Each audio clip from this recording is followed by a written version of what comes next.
Kemunculan pasukan Syahid Omar Al-Qasim di Gaza menjadi momok baru bagi militer Israel.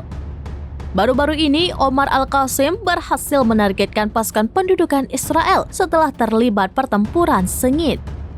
Dalam serangan itu, mereka membunuh kumpulan militer Israel dan menghancurkan kendaraan tempur di Rafah.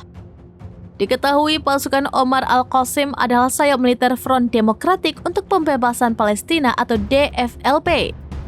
Pasukan Omar Al-Qasim juga dikenal sebagai Brigade Perlawanan Nasional. Kelompok ini memiliki markas besar di jalur Gaza. Abu Khalid adalah salah satu komandannya.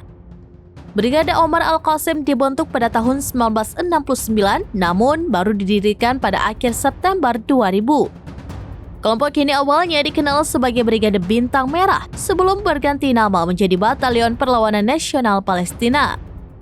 Selain bersekutu dengan Iran, kelompok ini juga bersekutu dengan Brigade Al-Qassam, Brigade Al-Quds, Brigade Abu Ali Mustafa, Brigade Jihad Jibril, dan Brigade Al-Qassam. Brigade Omar Al-Qasim bertempur aktif melawan Israel dari tahun 2001 hingga saat ini. Kelompok ini pernah mengambil bagian dalam Perang Gaza pada tahun 2014. Brigade Perlawanan Nasional juga bergabung dalam operasi yang diluncurkan Hamas di tahun 2023.